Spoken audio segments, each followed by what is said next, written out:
الحمد للہ رب العالمین والصلاة والسلام علی سید الانبیاء والمرسلین والعاقبۃ للمتقین۔ محترم حاضرین مسجد اور عزیز بچوں، السلام علیکم ورحمۃ اللہ وبرکاتہ۔ اعوذ باللہ من الشیطان الرجیم، بسم اللہ الرحمن الرحیم۔ شہد اللہ انہ لا الہ الا هو والملائکۃ واولو العلم قائما بالقسط لا الہ الا هو العزیز الحکیم۔ صدق اللہ العظیم۔ رب اشرح لي صدري ويسر لي امري واحلل عقدة من لساني يفقهوا قولي۔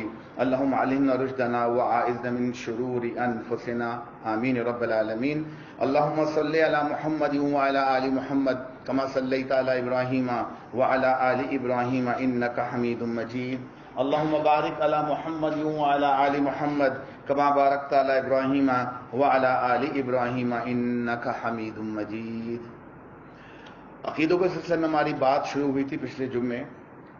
کچھ باتیں میں نے آپ کے سامنے رکھی تھی کہ عقیدے کی اہمیت کیا ہے، تو چھوٹی سی ذرا دہانی کے بعد کے ذہن میں ربط قائم رہے۔ عقیدہ دراصل اس فکر، اس فلسفے کو کہتے ہیں کہ جس کی بنیاد پہ انسان اگر عمل کرے، یقین رکھے تو اس کا عمل بدل جاتا ہے۔ تو عقیدہ وہ چیز ہے جو انسان کے عملوں کو بدل دیتا ہے۔ جتنا زیادہ مضبوط عقیدہ ہوگا، اسٹرانگ فیتھ ہوگا، اتنا ہی زیادہ عمل بہتر ہوگا۔ آج انشاءاللہ تعالی ہم عقیدہ توحید، جس پر کہ ہمارے پوری دین کی بنیاد کھڑی ہے، انشاءاللہ اس پر ہم گفتگو رکھیں گے۔ میں نے بھی آپ کے سامنے سورہ آل عمران کی آیت نمبر 18 تلاوت کی تھی۔ اس کا ترجمہ اللہ فرماتا ہے کہ اللہ نے خود اس بات کی شہادت دی ہے کہ اس کے سوا کوئی خدا نہیں ہے، اور یہی شہادت فرشتوں اور سب اہل علم نے بھی دی ہے، وہ انصاف پر قائم ہے، اس زبردست حکیم کے سوا فی الواقع کوئی خدا نہیں ہے۔ یہاں ایک لفظ استعمال ہوا الہ، اس ایک ہی آیت میں 2 دفعہ، انہ لا الہ الا ہو، کوئی الہ نہیں ہے سوائے اللہ کے۔ پھر کہا قائما بالقسط لا الہ الا ہو، کوئی الہ نہیں ہے سوائے اس کے جو عزیز و حکیم ہے۔ ہمارے یہاں یہ جو لفظ الہ ہے، اس کے معنی اگر کسی سے پوچھے تو شاید کسی کو بھی معلوم نہ ہو۔ حالانکہ ہمارے کلمہ کی بنیاد، ہمارے یہاں کو پتا بڑے مشہور 6 کلمے ہمارے خاص طور پر جو پرسب پاک و ہند کے رہنے والے مسلمان ہیں، وہ اپنے بچے کو، بلکہ اگر بچوں کو شاید یاد بھی ہوں گے، وہ 6 کلمے ان کو رٹواتے ہیں۔ تو پہلا کلمہ طیب ہے، طیب معنی پاک۔ پھر دوسرا کلمہ جو ہے شہادت ہے، تیسرا کلمہ جو ہے وہ تمجید ہے، چوتھا کلمہ توحید ہے، پانچواں کلمہ استغفار ہے، اور چھٹا کلمہ رد کفر ہے۔ بڑے بوڑھوں کو یاد آ گیا ہوگا، بچے کریں گے تو ابھی ہم نے، ہمارے مولوی صاحب نے سکھایا تھا ہمیں، تو کلمے تو ہمیں یاد ہیں، اور شاید اس کے معنی بھی سن لیے ہم نے، ان کا مطلب کیا ہے وہ تو مولوی صاحب جانے اور ابا جانے کی، انہوں نے کہا تھا کہ تمہیں رٹنے ہیں یہ جملے۔ ان 6 کلموں کا پورے احادیث میں کوئی ثبوت نہیں ہے، یہ اچھی طرح کان کھول کے سن لیں۔ کئی حضور نے نہیں کہا تھا کہ یہ 6 کلمے بچوں کو پڑھائے جائیں گے، تم نے 6 کلمے پڑھنے۔ ہاں، ان کے الفاظ احادیث کے اندر، قرآن کے اندر موجود ہیں۔ تو بعد کے علماء نے، یہ صحابہ کے دور میں بھی 6 کلمے نہیں تھے، ہماری جتنی بھی ایمانیتی کتابیں ان میں 6 کلمے لکھے ہوتے ہیں، اور باقاعدہ ایسے ہمیں ترتیب سے رٹائے جاتے ہیں کہ ہمیں وہ دھن یاد ہے کلمے کی، کہ جو ہمیں وہ ایک پیٹرن ہوتا ہے نا یاد کرنے کا، وہ ہمیں پیٹرن یاد ہے۔ اور ایسے یاد ہوتا ہے کہ ایک بچے کو استاد نے بلایا، میتھ کا پیریڈ تھا، اس سے کہا حضرت 2 کا کلمہ پہاڑا سناؤ۔ آپ کو پتا ہمارے یہاں وہ پہاڑے ٹیبلز بڑے امپورٹنٹ ہوتے تھے، اب وہ تو اس کی جگہ کیلکولیٹر آ گئے۔ تو ایک بچے کو بلایا انہوں نے کہ تم 2 کا پہاڑا سناؤ، اب وہ شروع ہو گیا 2 1 2 2 2 4 2 3 6 2 2 2 2 2 2 2۔ کہ بیٹا یہ کیا کر رہے ہو؟ کہتا ہے سر میں بول بھول گیا ہوں، دھن یاد ہے۔ پہاڑے کے بول بھول گیا ہوں کہ 2 3 6 کے بعد کہ 2 چوکے 8 ہوتا ہے، وہ بول یاد نہیں، دھن یاد ہے، یاد ہے ہمارے یہاں۔ تو ہمارے بچوں کو پورے قرآن کی ہمارے 6 کلمے شاید یاد ہوں اور دھنیں بھی یاد ہوں، لیکن پتہ نہیں کہ پڑھ کیا رہے ہیں۔ ان میں سے پہلے 4 کلمے، پہلا کلمہ طیب لا الہ، الہ کا لفظ آ گیا اس کے اندر، معنی کیا ہے؟ دوسرا کلمہ اسی کو شہادت کہہ دیا، اشہد ان لا الہ، کہ میں گواہی دیتا ہوں کہ کوئی الہ نہیں اللہ کے سوا۔ الہ کے معنی کیا ہیں پتہ نہیں۔ تیسرا کلمہ تمجید ہے، تمجید کے اندر بھی لا الہ کا ذکر آتا ہے، سبحان اللہ والحمد للہ ولا الہ، کوئی الہ نہیں ہے۔ اور چوتھا کلمہ توحیدی ہے، کہ میں گواہی دیتا ہوں اللہ کے الہ ہونے کی۔ تو 4 کلمے الہ کے نام سے سکھائے گئے، یقیناً کوشش اچھی تھی، مطلب یہ تھا کہ بچوں کو ایک طرح سے جو پوری ہماری ایمانیات ہے وہ ان کے ذہن نشین کرا دی جائے کسی آسان طریقے سے. تو علماء کرام نے مختلف احادیث سے، قرآن سے لے کے وہ آیتیں جمع کی، وہ جو رسول نے کلمات سکھائے تھے، دعائیں سکھائی تھیں، ان کو جمع کر کے 6 کلمے بنا دیے کہ ان کو اچھی طرح یاد کر لو، سمجھ لو. پر وہ یاد تو رہ گئے، سمجھنے کا عنصر ہمارے یہاں سے غائب ہو گیا.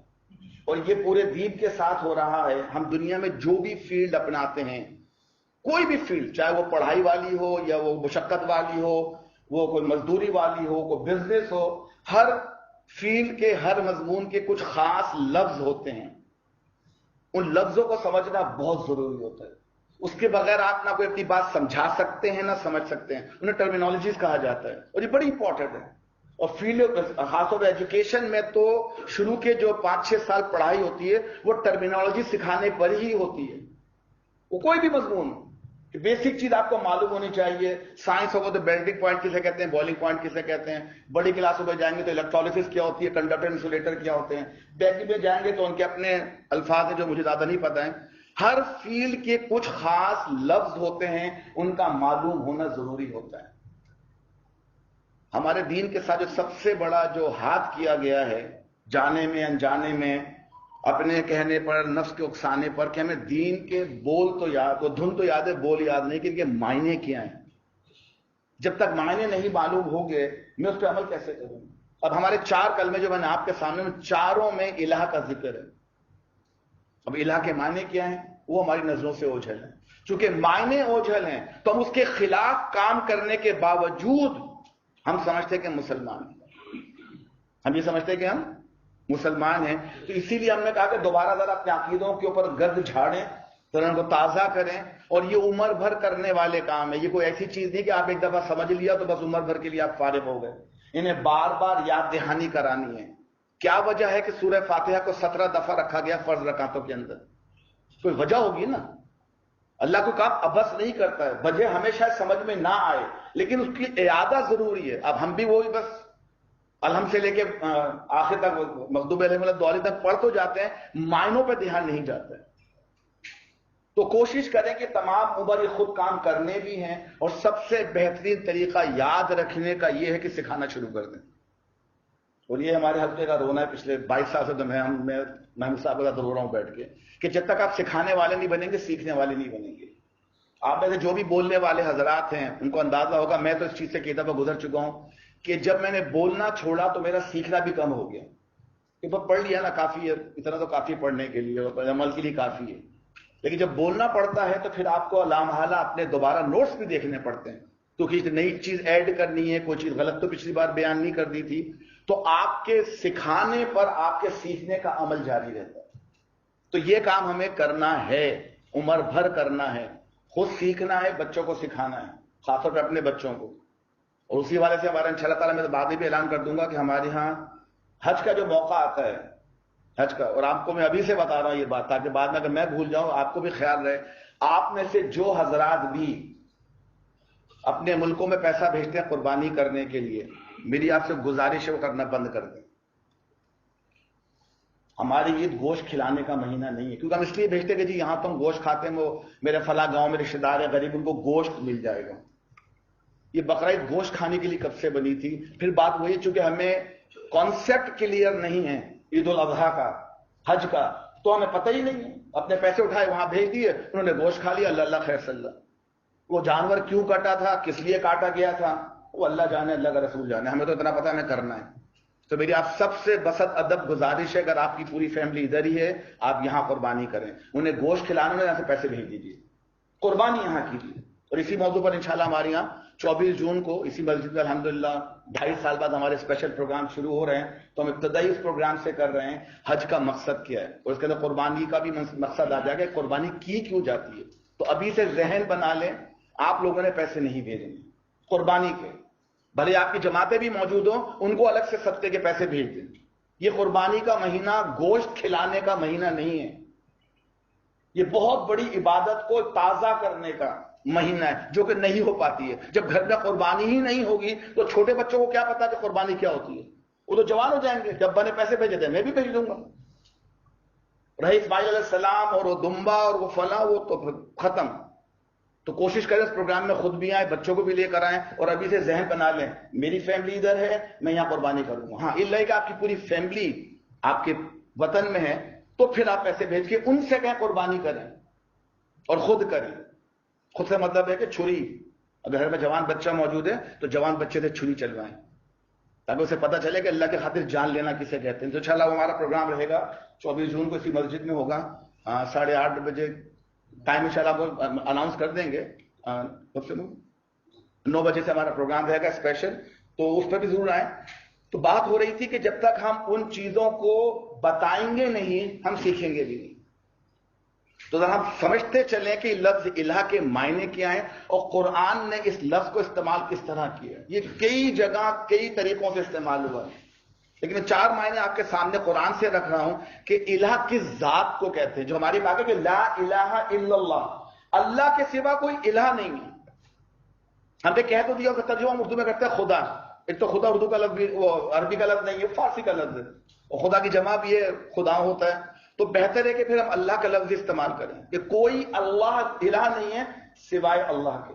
تو لا الہ الا اللہ، کوئی الہ نہیں ہے. اب الہ کے معنی، الہ اس ذات کو کہتے ہیں جس کی عبادت کی جائے. انشاءاللہ بعد میں یہ بھی ہمارے جمعوں میں لفظ عبادت کو بھی ہم نے بڑے لمیٹڈ ماحول میں سمجھا ہے، لمیٹڈ معنوں میں سمجھا ہے. تو ہم عبادت کسی اور کی کر رہے ہوتے ہیں اور سمجھتے کہ عبادت تو اللہ کی کر رہے ہیں. تو وہ ذات یا وہ ہستی جس کی عبادت کی جائے، پرستش کی جائے، پوجا کی جائے، ورشپ کی جائے، اسے الہ کہتے ہیں. قرآن نے بھی اس کو استعمال کیا کہ الا للہ الدین الخالص والذین اتخذوا من دونہ اولیاء ما نعبدهم الا لیقربونا الی اللہ زلفی ان اللہ یحکم بینہم فیما ہم فیہ یختلفون ان اللہ لیہدی من ہوا کاذب کفار. سورہ زمر میں اللہ فرما رہا ہے خبردار، دین خالص اللہ کا حق ہے، یعنی پیور دین صرف اللہ کے لیے ہے. رہے وہ لوگ جنہوں نے اس کے سوا دوسرے سرپرست اولیاء بنا لیے ہیں اور کہتے ہیں، یہ ایکسپلینیشن یہ دیتے ہیں کہ ہم تو ان کی عبادت، نعبدو کا لفظ استعمال ہوا ہے، ہم ان کی عبادت اس لیے کرتے ہیں کہ یہ ہمیں اللہ سے قریب کر دیں گے. تو عبادت اگر اللہ کی ہے تو دوسروں کی عبادت کیسے ہو رہی ہے پھر؟ تو الہ وہ ذات جس کی عبادت کی جائے. الہ اس کو مانتے ہیں جس کے متعلق ہمارا یہ خود ساختہ، ہمارا اپنا سیلف فیبریکیٹڈ عقیدہ ہو کہ جس کی میں عبادت کر رہا ہوں یا جس کو میں الہ مانتا ہوں اس کا کچھ کائنات میں حصہ ہے. کوئی وزیر لگا ہوا ہے، کوئی مشیر لگا ہوا ہے، کوئی اس کے پاس قلمدان ہے کسی چیز کا کہ جناب بارش اس کے قبضے میں دے دیے اور جناب بچے یہ دے گا، کھانا یہ دے گا، بیماری یہ دور کرے گا، باتیں میری یہ سنے گا. یہ جو ہم نے مخصوص کر دیے ہیں اور ہم یہ سمجھتے ہیں کہ ان کا کائنات میں حصہ ہے بغیر طنز کیے. آپ کو پتا ہے تصوف کے اندر بڑے مشہور الفاظ موجود ہیں، قطب، ابدال. یہ کیا ہیں؟ یہ ہمارے کچھ لوگوں نے بانٹ دیے ہیں، اتنے قطب ہوں گے، اتنے ابدال ہوں گے، اتنے وہ فلاں ہوں گے، اتنے فلاں ہوں گے، ایک کے پاس یہ، دوسرے کے پاس یہ، یعنی کہ وہ اللہ کی بادشاہت میں شریک ہیں. ثبوت کوئی نہیں ہے کہ اللہ نے لکھا ہو کہ جناب میں نے فلاں وزارت اس کو دے دی، فلاں وزارت اس کو دے دی. خود ہی اپروو کر دیا، خود ہی بٹھا دیا اور سمجھتے ہیں کہ کائنات میں ان کا حصہ ہے. اور وہ نام ہمیں اچھی طرح معلوم ہے جو ہمارے یہاں ملکوں میں نام بڑے رائج ہیں. کوئی مشکل کشا ہے، کوئی گنج بخش ہے، کوئی فقیر نواز ہے، کوئی غریب نواز ہے. یہ نام ہم نے دیے ہیں، یہ اللہ کے نام دیے ہوئے نہیں ہیں. اور میں ان کی توہین بھی نہیں کر رہا ہوں، وہ تو بیچارے اپنا کام کر کے دنیا سے چلے گئے. یہ بعد والوں نے جو کام کیا ہے. تو دوسرا کہ لوگ یہ سمجھیں کہ ان کا کوئی نظام کائنات میں حصہ، اس کو الہ سمجھتے ہیں، پھر ہم اس کی عبادت کرتے ہیں. تو اللہ فرماتا ہے قل ادعوا الذین زعمتم من دون اللہ، اے نبی ان سے کہو پکار کر دیکھو اپنے ان معبودوں کو جنہیں تم اللہ کے سوا اپنا معبود، اپنا خدا بنا کر بیٹھے تھے. وہ نہ آسمانوں میں ذرہ برابر چیز کے مالک ہے، نہ زمین میں ذرہ برابر. ذرہ کہتے ہیں چونٹی کا انڈے، وہ عربی میں چونٹی کا انڈا کتنا چھوٹا ہوتا ہے، وہ چونٹی کے انڈے کے برابر کسی چیز کے مالک نہیں ہے، اور وہ آسمان و زمین کی ملکیت میں شریک بھی نہیں ہے. ان میں سے کوئی اللہ کا مددگار بھی نہیں ہے. بار بار ایک ہی لفظ کو کہ تم نے جن کو اپنا مددگار اور تم نے یہ سمجھ رکھا کہ شاید ان کے پاس کوئی پاور ہے کہ میں ان سے جا کے کام کراؤں گا تو میرا کام ہو جائے گا اللہ کے سوا. اللہ فرما رہا ہے کہ ان کے سوا ان کے قبضے میں کچھ بھی نہیں ہے. تیسرا، جس کو انسان الہ سمجھتا ہے وہ یہ سمجھتا ہے کہ یہ مدد کرنے پر قادر ہیں. دیکھیں مدد ہوتی ہے دو تین قسم کی. ایک تو مدد یہ ہوتی ہے کہ آپ نے کچھ مانگا، آپ کا بیٹا ہے، بیوی، آپ نے مجھے پانی لا دو، کچھ آپ کو پانی لا کے دے دیا. یا آپ تکلیف میں تھے ڈاکٹر کے پاس چلے گئے، یا کوئی ایجوکیشن کی پرابلم تھی کسی ٹیچر کے پاس چلے گئے، اس نے آپ کی مدد کر دی. ایسے شخص کو تو کوئی الہ نہیں کہتا نا. نہ اس کی عبادت کرتا ہے، نہ اس کی پرستش کرتا ہے، اور نہ یہ سمجھتا کہ اس کا کوئی ہاتھ ہے. میری ہیلپ تو کر رہا ہے لیکن اصل چیز کہیں اور سے آئے گی. تو مدد مانگنا ایسے ذرائع سے کہ جو حواس میں آ جائیں، جو دکھتے ہوں اور ہمیں پتہ یہ کر سکتا ہے، ہم اس کو کبھی بھی اپنا الہ نہیں کہتے ہیں. وہ مدد جو بغیر سمجھے مجھے ملے، بغیر سمجھے، کہ جو میری سمجھ میں نہ آ رہی ہو، میں یہاں بیٹھ کے بات کروں کوئی میری بات سن لے اور ایسا کام کرے کہ جو عقل میں نہ آئے وہ میری مدد ہو جائے. تو اللہ اس کے لیے فرماتا ہے وَاتَّخَذُوا مِن دُونِ اللَّهِ آلِهَةً لَعَلَّهُمْ يَنصُرُونَ. یہ سب کچھ ہوتے ہوئے انہوں نے اللہ کے سوا دوسرے الہ بنا لیے ہیں اور امید رکھتے ہیں ان کی مدد کی جائے گی. اللہ فرماتا ہے سورہ مریم کے اندر، ان لوگوں نے اللہ کو چھوڑ کر اپنے کچھ الہ بنا لیے ہیں تاکہ ان کے مددگار ہوں. دیکھیں مدد دنیاوی مانگنا وہ تو کرنی ہے، حضور کی احادیث موجود ہیں. آپ نے مدد مانگنے کے لیے دنیاوی اسباب، دنیاوی مینز استعمال کرنے ہیں. اگر آپ کا جیسے کہ جوتی کا تسمہ ٹوٹ جائے تو آپ جا کے حجو برا کرنے نہیں جائیں گے کہ مجھے جوتی کا تسمہ مل جائے. آپ شاپ پہ جا کے جوتی کا تسمہ خرید کے لیے آئیں گے.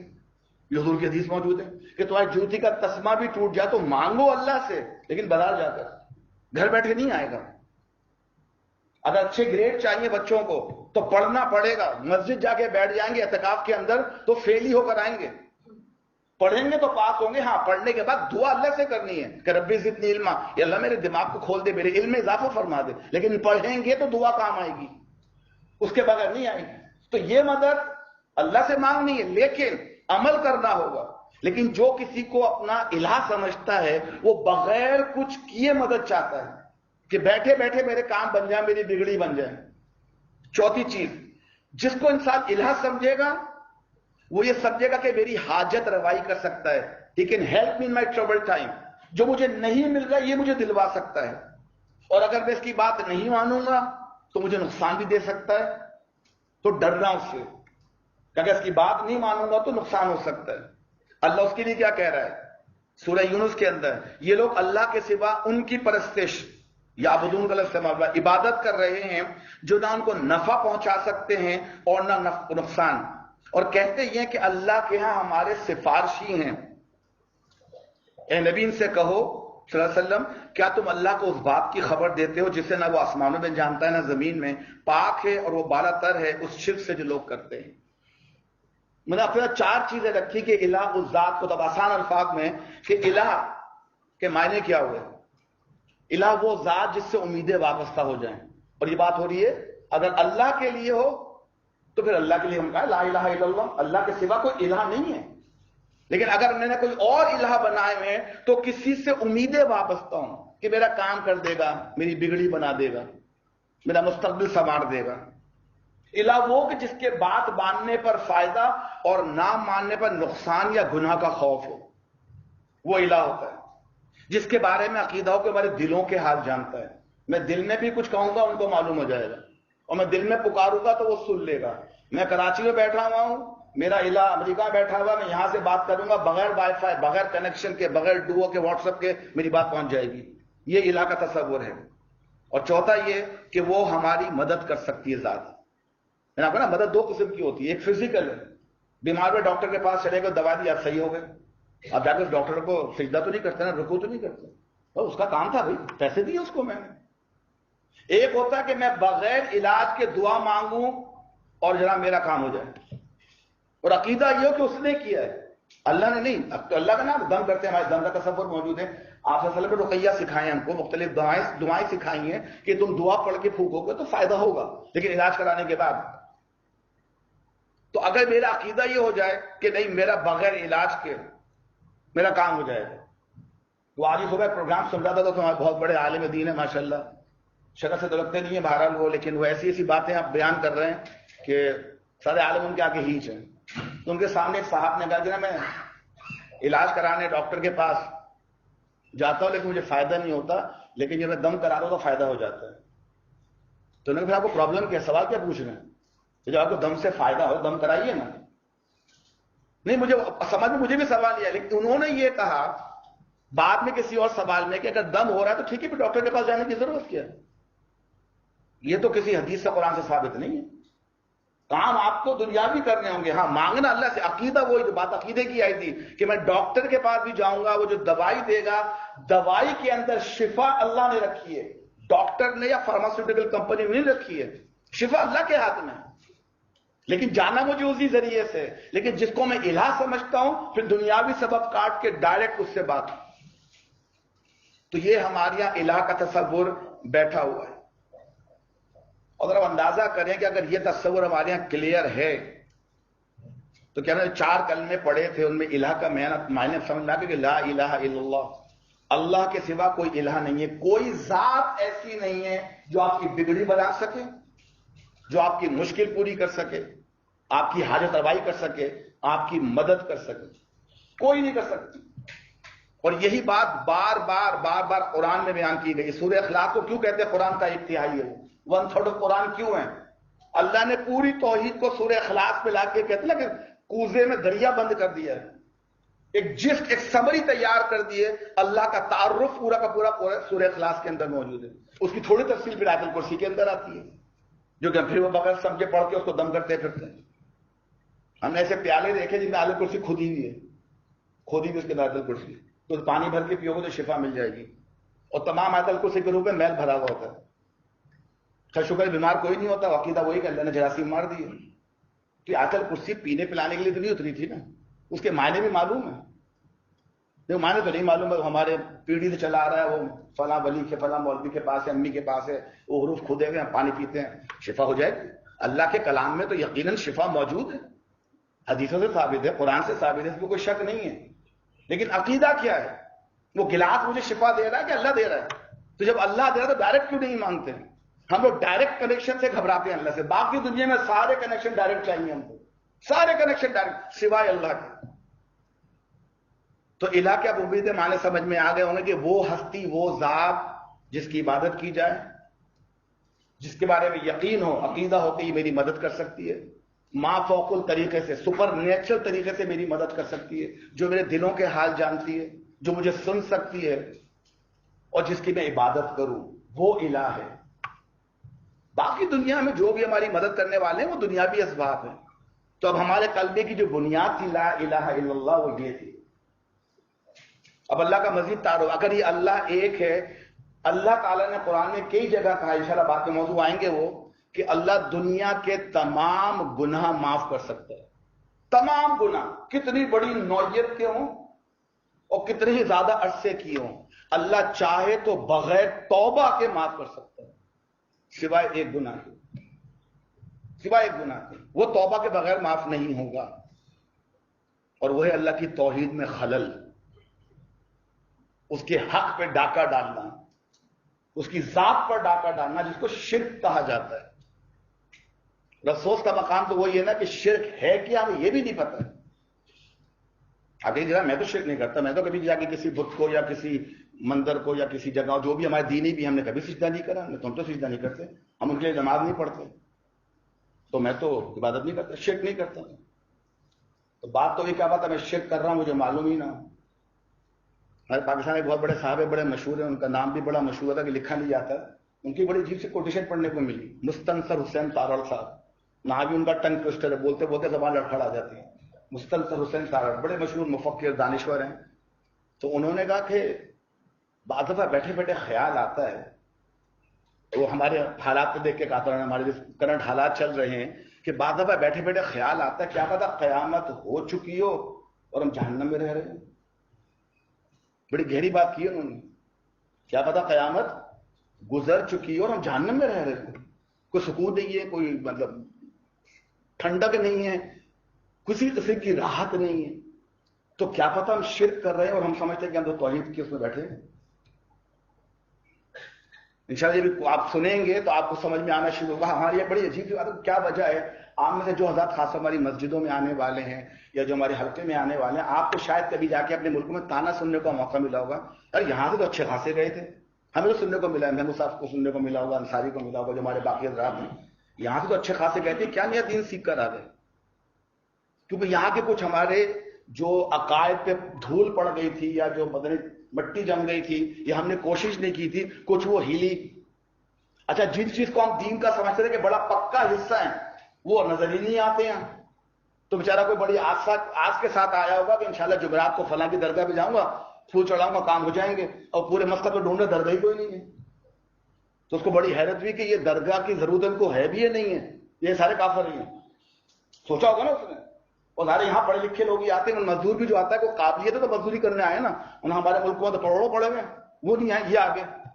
تو کچھ موقع ملتا ہے اس کو کچھ اپنی باتیں پلٹ کے دیکھنے کا, تو اسے سمجھ میں آتا ہے کہ یہاں بھی تو ایک اسلام موجود ہے جو میرے اسلام سے بالکل ہی الگ ہے. یہاں تو کوئی ہمیں ایسے جھنڈے ونڈے نظر نہیں آ رہے, پھول پتیاں نظر نہیں آ رہی, دھاگے نظر نہیں آ رہے, کہ جو ہمارے ملکوں میں جس شہر میں چلے ہیں ماشاءاللہ اب تو ہر شہر جو خود کفیل ہے ایک مزار کے لیے, خود کفیل ہو گیا ہے. پہلے بڑے بڑے شہر مشہور تھے, لوگوں کو چل کے جانا پڑتا تھا, لوگوں نے بہت تکلیف ہو رہی, بھائی کوئی یہیں بنا دو, بنا دیا. اور جمعرات کو جانا ضروری ہے وہاں, اور جمعے کی رات بڑی بھاری ہوتی ہے.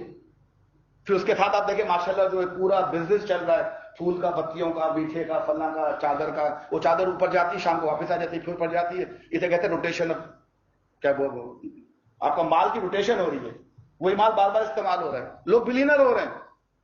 تو یہاں کے دیکھا کہ یہاں تو کچھ بھی نہیں, اور یہاں تو چھوٹی مسجد میں نماز بھی نہیں ہوتی ہے.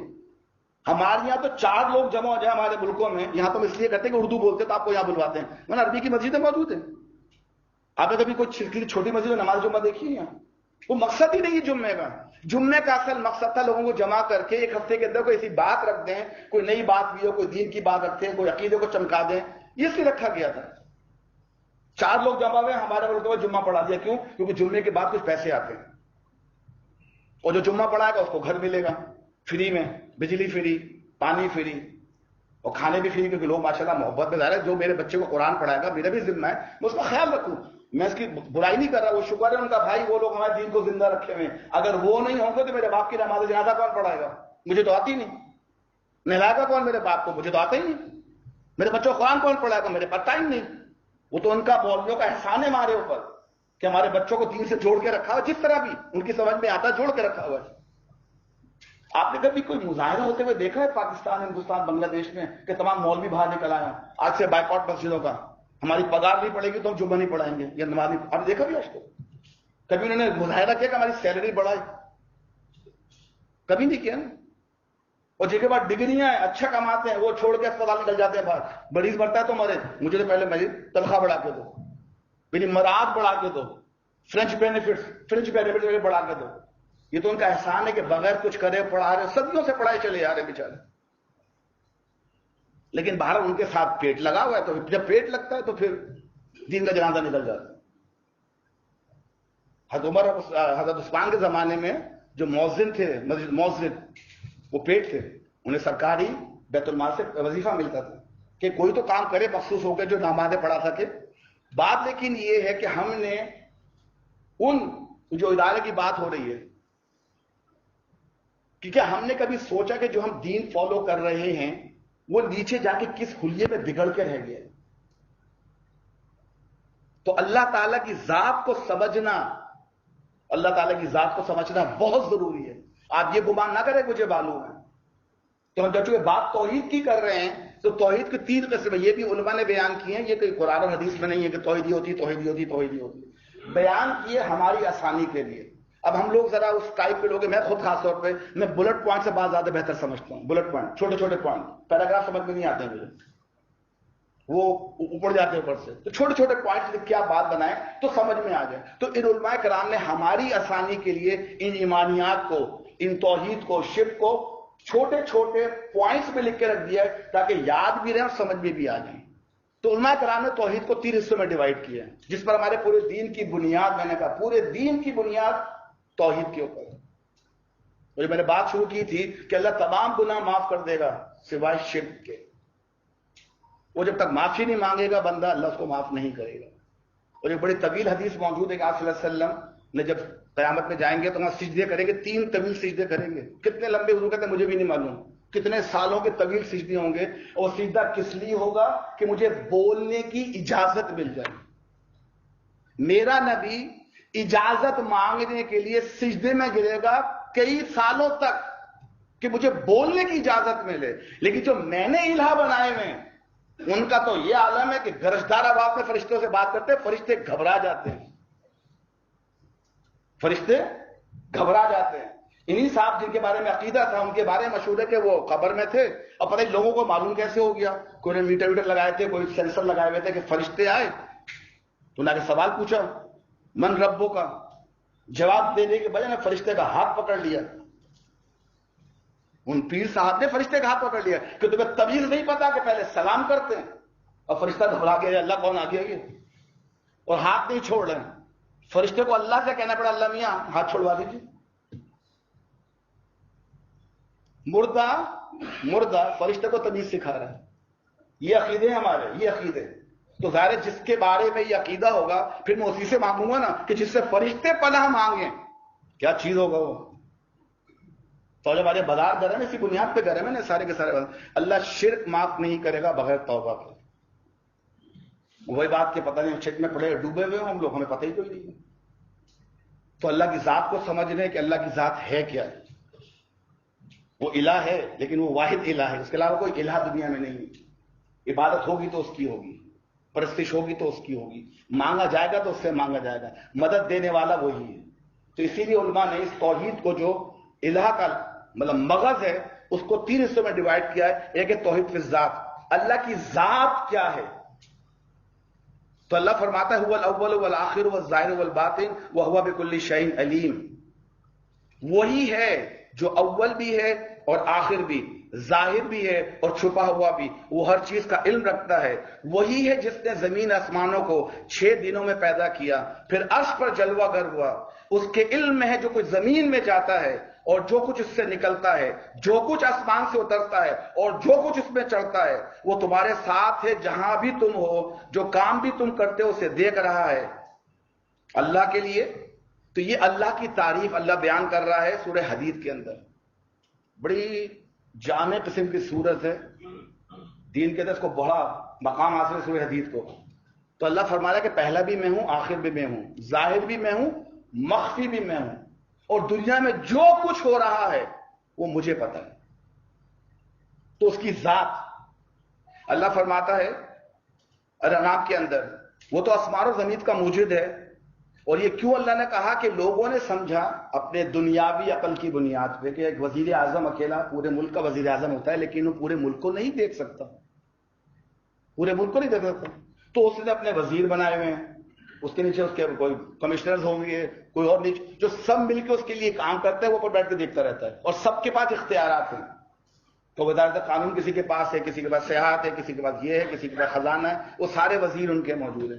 ہم نے اللہ کے لیے بھی یہی سمجھ لیا کہ وہ اکیلا اللہ اتنی بڑی کائنات کیسے دیکھے گا، کہ ان کے نزدیک تو اللہ ہر چیز دیکھ نہیں سکتا. یہ عقیدہ یہ ہوا نا کہ جب میں سمجھوں کہ اللہ نے اپنے کام بانٹ دیے ہیں تو اللہ فرماتا ہے کہ وہ تو آسمان و زمین کا خالق ہے، بنانے والا ہے.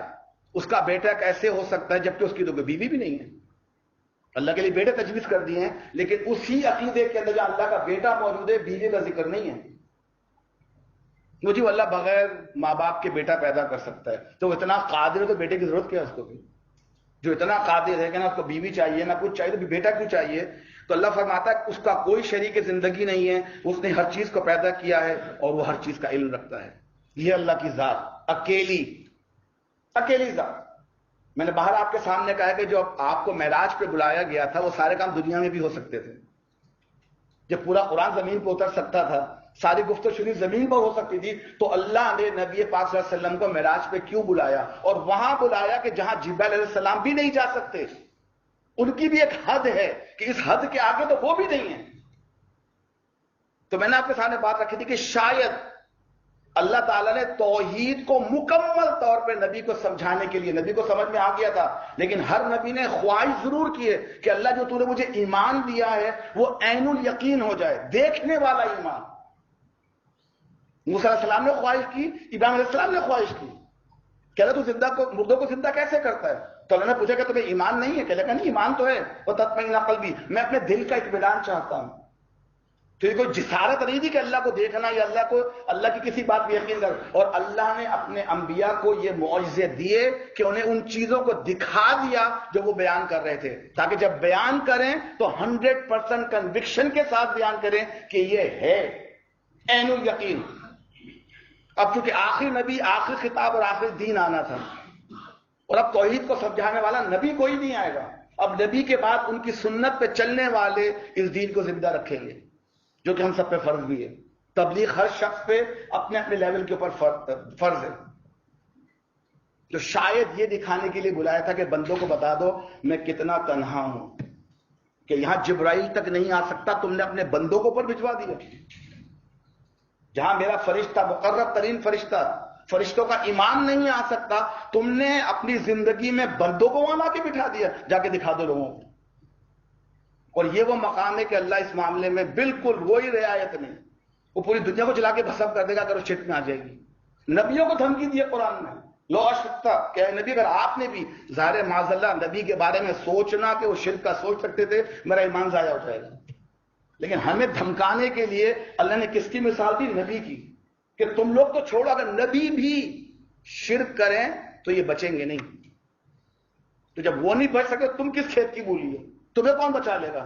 مجھے تو وہ بچا لے گا جس نے فرشتے کا ہاتھ پکڑ لیا تھا، وہ نبی کے پاس نہیں تھا، میرے پاس، وہ بس وہ آئیں گے مجھے بچا کے لے جائیں گے، یہ عقید ہے۔ تو اللہ اپنی ذات کا تعارف کروا رہا ہے۔ میں نے آپ کے سامنے دو آیتیں رکھی تھی، اور تیسرا تو سورہ اخلاص، اس کے اندر تو پوری اللہ نے توحید کو سمو کے رکھ دیا کہ جب وہ صمد ہے، بے نیاز ہے، تو اس کو کیا پرواہ لوگ اس کی عبادت کرتے کہ نہیں کرتے، اس کو کیا فرق پڑے گا؟ پوری دنیا مسلمان ہو جائے اس کی ذات میں کوئی فرق نہیں پڑے گا، پوری دنیا کافر ہو جائے اس کی ذات میں کوئی فرق نہیں پڑے گا۔ آپ نے کبھی بچوں کو شاید دیکھا ہوگا، بڑوں نے کبھی جا کے دنیا میں دیکھے گا ہماری دنیا کی اوقات کیا ہے۔ ایک بڑا اچھا ویڈیو موجود ہے، بہت سارے ہوں گے خیر، کہ وہ دنیا سے اوپر جا رہے ہیں، وہ دنیا سے اوپر، اور دنیا چھوٹی ہوتی جا رہی ہے، پھر ہوتے ہوتے وہ ذرہ، پھر ذرہ بھی غائب ہو، سورہ ہمارا جو سولر سسٹم وہ ذرہ بن جاتا ہے، پھر ہمارا سولر سسٹم ذرہ ہماری گیلیکسی میں جا کے وہ بھی غائب ہو جاتا ہے، پھر گیلیکسی جا کے یونیورس میں غائب ہو جاتی ہے۔ اتنی بڑی سلطنت اللہ کی، وہاں ایک ذرہ اگر اللہ کا انکار کر دے اس کی بادشاہت سے کیا فرق پڑ جائے گا؟ اگر چونٹی کو زبان مل جائے اور وہ ہاتھی کو کہے تجھے میں مار دوں گی، اور ہاتھی پلٹ کے چلا جائے، کیا آپ کہیں گے ہاتھی ڈر دیا تھا، یہ چونٹی سے ڈر کے بھاگ گیا؟ وہ کہے گا بولنے تو بولنے تو کیا پاؤں رکھوں گا تو ختم ہو جائے گی، بولنے تو اس کو، اس کی ساتھ کو کیا فرق پڑے گا؟ اور کاٹ بھی لے گی چونٹی تو ہاتھی کو کیا فرق پڑنا ہے؟ تو اگر پوری دنیا کافر ہو جائے اللہ کو کیا فرق پڑنا ہے؟ اللہ صمد ہے، بے نیاز، مانو نہ مانو اس کی ذات پہ فرق کوئی نہیں پڑنا ہے۔ کفواً احد، اپنی ذات پہ تنہا کافی ہے۔ تو جس ذات کا یہ عالم ہو، اپنی ذات میں اکیلا کافی، جس کو کسی کی پرواہ نہ ہو، نہ جس کا بیٹا، نہ جس کا باپ، نہ بیوی، تم نے اس کو چھوڑ کے وہ الہ بنا لیے ہیں کہ جو مجبور ہیں، بےکس ہیں، اولادیں رکھتے ہیں، بیویاں رکھتے ہیں، گھرانے رکھتے ہیں، اور بےکس اتنے ہیں کہ جب تک یہ مدد نہ کریں وہ ان کی مدد بھی نہیں کر سکتے۔ تو اللہ تعالیٰ نے تعارف کرایا اپنی توحید کے حوالے سے، ذات کے حوالے سے۔ پھر دوسری توحید ہے عبادت، عبادت میں توحید۔ بڑی مشہور قرآن کی آیت ہے سورہ نام کی، قل ان صلاتی ونسکی ومحیای ومماتی للہ رب العالمین، کہہ دیجئے کہ میری نماز، میری قربانی، میرا جینا اور میرا مرنا صرف اللہ کے لیے۔ تو جب قربانی آنے والی ہے، دعا پڑھی آتی ہے اس کے ساتھ، ان صلاتی ونسکی، نسک قربانی کو کہتے ہیں، کہ میری نمازیں، میری قربانیاں، میرا جینا اور میرا مرنا صرف اللہ تعالیٰ کے لیے۔ اللہ فرماتا ہے اور یہ کہ ہم نے اس گھر کو لوگوں کے لیے امن کی جگہ قرار دیا تھا، اور لوگوں کو حکم دیا تھا کہ ابراہیم جہاں عبادت کرتا ہے، عبادت کے لیے کھڑا ہوتا ہے، اس کو مستقل جائے نماز بنا لو۔ اور ابراہیم اور اسماعیل کو تاکید کی تھی کہ میرے اس گھر کو طواف، اعتکاف، رکوع اور سجدہ کرنے والوں کے لیے پاک رکھو۔ 4 کام صرف اللہ کے لیے اس آیت کے اندر، 4 کام صرف اللہ کے لیے ہیں۔ طواف، اس کے گھر کا طواف کرنا، اس کے گھر میں بیٹھ کے اعتکاف کرنا، رکوع اور سجدہ کرنا۔ یہ ہے عبادت کے طریقے. کیا ہم یہ 4 کام کسی اور کے لیے کرتے ہیں؟ کبھی آپ کے ملکوں میں 4 کام ہوتے ہوئے دیکھیں؟ کیونکہ ہم نے جا کے طواف کیا. طواف کا مطلب وہ بھی نہیں کسی بھی جگہ گھومے جا رہے ہیں. وہ ہر سال عرس پہ جانا، پیسہ لیے تو ادھار لے کے جانا کہ جی میرا فلاں کا عرس ہو رہا ہے وہاں جانا، اور وہاں جا کے بیٹھنا، کچھ دن گزارنا. یہ اعتکاف نہیں تو کیا ہے؟ رکو تو سجدے تو آپ نے ماشاءاللہ دیکھ لیا کہ وہ ہم تو سجدے تعظیمی ہو رہے ہیں، اور جناب وہ جذب کی حالت میں ہو رہے ہیں. یہ انٹو اے ڈفرنٹ ورلڈ. ایسے لوگوں کی پکڑ نہیں ہوتی ہے. سجدہ ہو رہا ہے اور وہ تو زندوں کو، ہم نے زندوں کو دیکھا، جواب کیا دے رہے ہیں صاحب؟ وہ تو ذرا جذب کی حالت میں تھا. تو یہ جذب ہم نے ابوبکر صدیق میں نہیں دیکھا. تو اس کا مطلب یہ صاحب ابوبکر صدیق سے افضل ہو گئے، اور آپ خطبوں میں کہتے ہیں کہ ابوبکر صدیق افضل ہیں. تو پھر آپ جھوٹے یا جھوٹ بولتے ہیں مسجد میں کھڑے ہوتے آپ. یہ جذب کی کیفیت ہے صحابہ پر کیوں نہیں آئی؟ انہوں نے نبی کو سجدہ کیوں نہیں کرا؟ کیا کوئی ان سے بڑھ کے محبت کرنے والا نبی سے موجود ہے؟ تو یہ 4 کام اللہ کے لیے مخصوص ہیں. اس کے گھر کا طواف کرنا، یہ صرف خانہ کعبہ کے لیے، اس کے علاوہ کسی گھر میں طواف نہیں ہو سکتا. طواف واحد عبادت ہے جو صرف اور صرف خانہ کعبہ میں ہو سکتی ہے، مکہ کی کسی اور مسجد میں نہیں ہو سکتی. تو مدینہ تو دور کی بات ہے. اور حیرت ہے لوگوں کے اوپر کہ جو عبادت کہیں نہیں ہو سکتی وہ چھوڑ کے غار دیکھنے جاتے ہیں مکہ میں. غار ہرا، اس پر چڑھنا عذاب، اتنی اونچائی، پورا دل لگا کر آتے ہیں. ملے گا کیا؟ کچھ نہیں. غار ہرا کو دیکھنے پہ ایک ذرے کے برابر نیکی نہیں ہے.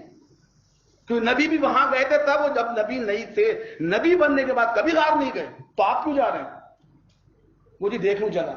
تو بھائی جب کافی تو مکہ آئے تھے، طواف کر تو لیا نا، اور کتنے کروں؟ بازار نکل جاتے ہیں شاپنگ کرنے. بیگم نے کچھ منگایا، رشتے دار نے کچھ منگایا. مکہ میں آپ طواف چھوڑ کے آپ شاپنگ کر رہے ہیں، اس چیز کی شاپنگ جو آپ کے ملک میں ملتی ہے. تو جو کام کہیں نہیں ہو سکتا وہ کیوں نہیں کرتے؟ جبکہ حضور کی حدیث موجود ہے خانہ کعبہ کو دیکھنے کا ثواب ہے. دیکھنے کا 20 نیکیاں، 20 رحمت نازل ہوتی ہے دیکھنے والے کے اوپر. میں اس کو چھوڑ کے بازار دیکھ رہا ہوتا ہوں، غار ہرا دیکھ رہا ہوتا ہوں، غار ثور دیکھ رہا ہوتا ہوں. تو یہ کام 4 اللہ کے لیے: طواف کرنا، مسجد میں رہنا رمضانوں میں اعتکاف کے لیے، رکوع سجدہ کرنا.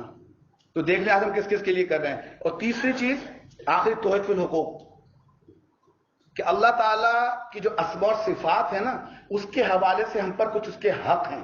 اور سورہ حشر نے اپنی آخری 3 آیتوں کے اندر تو اس بات کو کھول کے بیان کر دیا ہے. ترجمہ ہے کہ وہی اللہ ہے جس کے سوا کوئی معبود نہیں، غائب اور ظاہر ہر چیز کا جاننے والا، رحمان اور رحیم. غیب کا علم صرف اللہ کے پاس ہے. نبی کے پاس تھا، کتنا تھا اللہ جانے، ہمیں نہیں پتا، اللہ نے ہمیں بتایا نہیں، لیکن نبی کو غیب کا علم تھا. جنت میرے لیے غیب ہے، نبی کے لیے غیب نہیں تھی. جہنم میرے لیے غیب ہے، نبی دیکھ کر آئے تھے. تو میرے لیے غیب نہیں ہے. فرشتے میرے لیے غیب ہے، نبی کے لیے غیب نہیں تھے. فرشتوں کو دیکھا اللہ کے رسول نے اصلی حالت میں دیکھا. جبرائیل علیہ السلام کو 2 دفعہ دیکھا. تو غیب کا علم تھا، کتنا تھا وہ اللہ جانے. وہ بادشاہ ہے تو اللہ اپنی جو صفتیں بیان کر رہا ہے، هو اللہ الذی لا الہ الا هو، لا الہ پھر آ گیا، الملک، القدوس، السلام، المؤمن، المہیمن، العزیز، الجبار، المتکبر. یہ نام تو ہمیں پتہ ہے، ان کو ہم ورد بھی کرتے ہیں، معنی تو معلوم کریں. ملک کسے کہتے ہیں؟ سلام کسے کہتے ہیں؟ مہیمن کون ہوتا ہے؟ جبار کون ہے؟ وہ اللہ الخالق، الباری، المصور. ایک ہی آیت، ایک ہی سورہ کے آخر کے اندر اللہ نے اپنی تعریف بیان کی ہے. تو کتنی عجیب بات ہے کہ میں یہ نام کسی اور کو دے دوں، یہ کام میں کسی اور سے توقع رکھوں جو اللہ کرنے والا ہے. تو یہ توحید 3 قسم کی: توحید ذات، اللہ کی ذات کا تعارف; توحید فی العبادت، کہ اللہ کی عبادت میں کسی کو شریک نہیں کرنا، چاہے وہ طواف ہو، وہ رکوع ہو، سجود ہو یا اعتکاف ہو. نظر نیاز بھی اسی میں آتی ہے. نظر اللہ کے لیے، روزے اللہ کے لیے، آپ کے صدقات اللہ کے لیے. جو بھی کام ہے وہ اللہ کے نام سے. یہاں تک کہ اگر میں ایک جانور لوں، مدینے جیسی پاک، مدینے چھوڑے مکہ چلا جاؤں، مینا کے اندر پاک جگہ پہ، اور اللہ کے محبوب ترین ذات کا نام لے کے جانور ذبح کر دوں، محمد صلی اللہ علیہ وسلم، مجھے کسی عالم کا فتویٰ لا دیں، گئے سے گئے اس جگہ کو جانور ادا لیں کہ میں بسم محمد کہہ کے اس کو ذبح کر دوں مینا کے اندر. اللہ اتنا غیور متکبر ہے توحید کے معاملے میں. حرام کر دیا اس جانور کو جس پر اللہ کا نام نہیں لیا جائے گا، باقی جس کا بھی نام دیتے پھر. نظر بھی اللہ کے لیے، روزے بھی اللہ کے لیے. یہ توحید فی العبادت ہے. اور توحید فی الحقوق جو اللہ نے اپنے نام 99 دیے. اللہ سمیع اور بصیر ہے، سننے والا میں بھی ہوں، بصیر میں بھی دیکھنے والا ہوں. پر وہ السمیع البصیر ہے، میں بصیر اور سمیع ہوں. فرق ہے. تبھی نام عبد السمیع رکھا جاتا ہے، نام کبھی سمیع نہیں رکھا جاتا ہے. عبد السمیع، عبد الشکور، عبد الحلیم، عبد الغفور، عبد الستار، ستار کا بندہ، ستار کا غلام. تو یہ 3 توحید اللہ کے لیے مخصوص ہے. کسی معنی کسی درجے میں اگر میں نے کسی اور کو بنا لیا تو میں نے اس کو الہ بنا لیا، اس کو الہ بنایا تو میں نے کلمے کا انکار کر دیا کہ لا الہ الا اللہ. یہ چند باتیں توحید کے حوالے سے انشاءاللہ موضوع جاری رہے گا. دوبارہ یاد دہانی کرا دوں کہ جو حضرات دیر سے آئیں، 24 جون کو انشاءاللہ ہمارا حج کا اسپیشل پروگرام ہے. جو نہیں بھی جا رہے ہیں اس پہ چونکہ قربانی کا موضوع بھی آ جائے گا اور وہ پاور پوائنٹ کے ساتھ ہوگا تو تصویری جھلکیاں بھی دیکھنے کو مل جائیں گی. خاص وہ بچے جو کبھی آج تک گئے نہیں ہیں تو انہیں بھی اندازہ ہو جائے کہ پورا حج ہوتا کیا ہے. میں کوشش کروں گا کہ اس کو بہترین طریقے سے ہمارے جو مقررین ہیں اور بھی باقی تو انشاءاللہ اس پہ گفتگو رہے گی، حج کے موضوع کے اوپر، قربانی کے موضوع کے اوپر. جو باقی ہمارے حج کے سارے معاملات ہیں، تو جانے والے ہیں وہ بھی آئیں اور جو نہیں بھی جا رہے ہیں وہ آئیں اور سنیں تاکہ وہ آگے بتانے والے بن سکیں. تو انشاءاللہ ہمارا 24 جون کو پروگرام ہوگا، 9 بجے رات کو ادھر ہی ہوگا انشاءاللہ تعالیٰ. پھر وہی چند باتیں ہیں کہ اگر آپ کی گاڑی آپ نے کھڑی کر دی ایسی کہ راستہ رکا ہوا ہے، کوئی بڑی بات نہیں ہے. بندہ دیر سے آتا ہے تو گاڑی غلط کھڑی کر سکتا ہے، مسئلہ نہیں ہے. لیکن پہلا کام نماز پڑھ کے گاڑی ہٹا لی تھی. اگر آپ نے کسی کے سامنے گاڑی کھڑی کی ہے تو پہلے فرض ادا کریں، سنت گھر جا کے پڑھ لیجیے گا. اللہ تعالیٰ حامی ناصر و آخر دعوانا الحمدللہ رب العالمین.